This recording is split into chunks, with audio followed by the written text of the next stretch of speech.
नमस्कार, आप देख रहे हैं गोल्डन किरण न्यूज़ और इस समय मौजूद हम कुरुक्षेत्र के पीपली में सतलोक आश्रम में इस समय हम मौजूद हैं और आपको ये लाइव तस्वीरें दिखा रहे हैं गोल्डन किरण न्यूज़ के माध्यम से। सतलोक आश्रम पीपली की 3 दिवसीय अखंड पाठ व विशाल भंडारे का आयोजन सतलोक आश्रम पीपली में किया गया था। वहीं सतलोक आश्रम पीपली में इस 3 दिवसीय अखंड पाठ व विशाल भंडारे में विशाल रक्तदान का आयोजन भी किया गया और कार्यक्रम के दूसरे दिन रामायणी के माध्यम से दहेज मुक्त शादियां भी करवाई गई। वहीं आज अखंड पाठ व विशाल भंडारे का तीसरा दिन है, यानी कि आज भोग पड़ रहा है और आपको ये तस्वीरें दिखा रहे हैं हम सतलोक आश्रम की, जहां पर अखंड पाठ व विशाल भंडारे का समापन है, जहां पर भोग पड़ रहा है। को नमस्कार। आज सौभाग्य है मेरा कि मुझे सतलोक आश्रम में संत रामपाल जी के यहाँ पर पहुँचने का मौका मिला है। यहाँ पर पाठ चल रहा था, आज भोग हुआ है, लंगर चल रहा था लगातार। और जिस प्रकार के कार्य जो हमारे देश में, हमारे समाज में जो बुरी कुरीतियां, दहेज, ये दहेज रहित बच्चियों की शादियां, ये अपने सभी के जो फंड समाज से जो भी इकट्ठा होता है उससे शादियां करवाते हैं। और मैं भी आज अपने पर्सनल फंड से 11,000 रुपए जो लंगर इन्होंने चलाया 3 दिन के लिए, उसके लिए अपने फंड से दे के जा रहा हूँ। और ये मेरा सौभाग्य है कि इतनी अच्छी जगह पर यहाँ पर सभी लोगों को अच्छे रास्ते पर, जैसे कि गुरुओं ने कहा है, गुरु नानक देव जी ने कहा है, सभी गुरुओं ने, कि किस प्रकार से हमें नशों से दूर रहना है, समाज का भला करना है, हमें किसी जात पात धर्म में ना पड़ करके एक इंसानियत को, जो लाचार आदमी है, जो जरूरतमंद आदमी है, उसकी मदद करनी है। उसी राह पर ये चल रहे हैं। इस वजह से यहाँ आकर के मुझे बहुत अच्छा लगा। दहेज मुक्त शादियां भी जो है करवाई जाती हैं और ब्लड डोनेशन कैंप जो है वो भी लगाया जाता है और भी सामाजिक कार्य, तो आप कैसे देखते हैं? ये यही कार्य है। अगर हम भी राजनीति में, चाहे कोई आए, चाहे कोई सरपंच हो, चेयरमैन हो या विधायक हो, MP हो, उनके भी फर्ज तो वास्तव में ये बनते हैं ये कार्य करने के। चलो, इसमें वो उनके पास समय नहीं, लेकिन वो योगदान बड़ा दे सकते हैं। और मैं भी अगर राजनीति में आया हूँ, मैं पिछले 17 वर्षों से ऐसे ही जो समाज के कार्य है, बहुत से कार्य, अनगिनत कार्य है, जितना उस परमात्मा ने दिया है उसमें से किए हैं। और आगे भी अगर परमात्मा ने मौका दिया तो बढ़ चढ़ करके ऐसे ही ऐसी संस्थाओं के साथ जुड़ करके काम करेंगे। आज 3 दिवसीय कार्यक्रम का तीसरा दिन है, लाखों की संख्या में श्रद्धालु पहुंचे, क्या कहना चाहते हैं? दिव्य धर्म यज्ञ के उपलक्ष्य में जो कबीर परमात्मा ने 650 वर्ष पूर्व जो एक यज्ञ की थी, झोंपड़ी में रहने वाला एक गरीब का रोल कर रहे परमात्मा लीला कर रहे हैं, उस टाइम जो लीला करी थी उसके उपलक्ष्य में आज ये भंडारा, आज भी वही लीला चल रही है। मान लो संत रामपाल जी को जेल में डाला हुआ है और भंडारे चल रहे हैं 10 जगह। बहुत बड़े बड़े आश्रम भी हैं जो 70-70 एकड़ में है, ये तो वो छोटा आश्रम है। भंडारे चल रहे हैं ऐसे ही, देसी घी का, शुद्ध देसी घी का, लड्डू, जलेबी, हलवा, प्रसाद, वो आप जो देख रहे हो यहाँ पर सब जगह ऐसे ही चलता है। और साथ में भी देते हैं, दिया कबीर भंडारा केसव आया है बंजारा केसव आया है। मालिक ने उस टाइम डबल रोल किया था और कल जो मैंने बताया था सभी आपको, आज उस पर चलो नहीं दोबारा बोलेंगे, सभी वो तो हो ही गया आपके पास। तो अब संत रामपाल जी जो हैं वो हमारे को मोक्ष दिलवाएंगे, मुक्ति दिलवाएंगे। इसलिए उनका हमारे ऊपर इतना एहसान है कि 7 समुद्र की मसी करूं, लेखनी करूं बन रहा है, धरती का कागज करूं, गुरुगुण लिखा न जाए। जय गुरु सतगुरु मिलते नहीं, जाते यम द्वार में दूर सब करते खेंचा तान, उनते कभी न छूटता फिरता चारों खान, 4 खाने में भरमता कबूल न लगता पार, सब फेरा सब मिट गया मेरे सतगुरु के उपकार। ये सतगुरु का उपकार है जिसके याद में हम रोते हैं। और हमारे गुरु जी के साथ जो जो इन्होंने किया है उसका हमारे को पता है कितना दर्द है हमारे अंदर। ये लोग पछताएंगे, सभी उनकी शरण में भी आएंगे।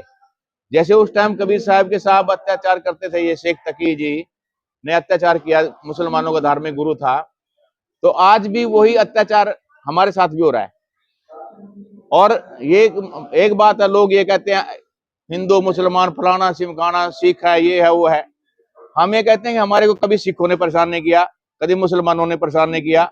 ये हमारे वहां 25-25 हजार लोगों ने इकट्ठे होकर संत रामपाल जी के के खिलाफ एक प्रोपोगंडा रच करके पहले करौंथा कांड कराया, फिर ये बरवाला कांड कराया, जिसमें हम भी दोनों बार दास भी सेवा में रहा। मेरे को एक एक चीज का पता है, जेल का भी पता है, जो अत्याचार हमारे साथ किए वो भी मेरे को एक एक याद है, सपने की तरह, मतलब सब याद है।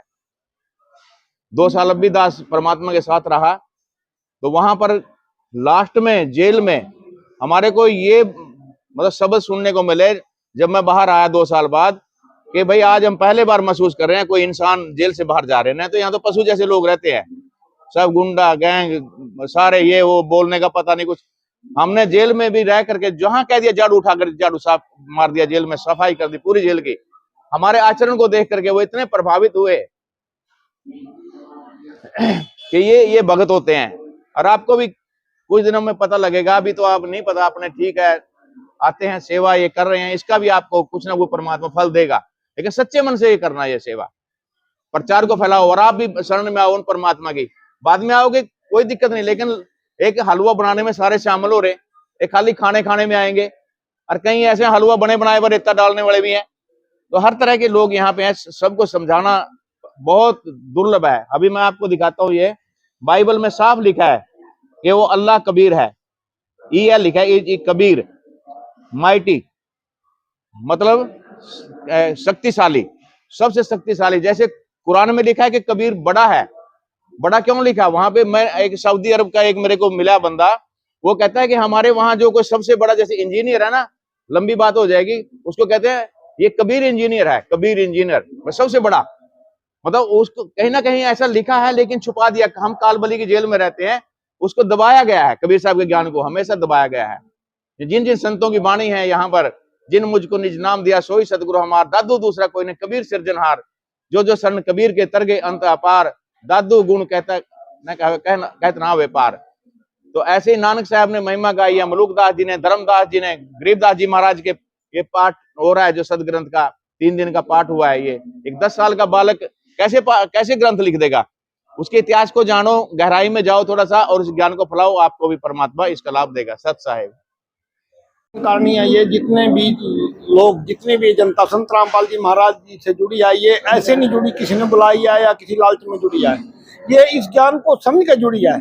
संत रामपाल जी महाराज का ज्ञान इन्होंने 6 महीने साल तक सुना, उसके बाद इन्होंने ये जुड़े हैं, और जुड़ने के बाद वो संत अपने अनुयायी को पूर्ण लाभ देता है। वो सबसे पहले तो माया ही देता है अपने अनुयायी को, जैसे भूखे को माया, भूखे को अन्न मिल जाए, कीर्तन को माया मिल जाए, बांझ को पुत्र मिल जाए, फिर वो कैसे छोड़ सकता है? यहाँ आने के बाद ये सारे लाभ ऑटोमेटिक मिलते हैं परमात्मा की वजह से।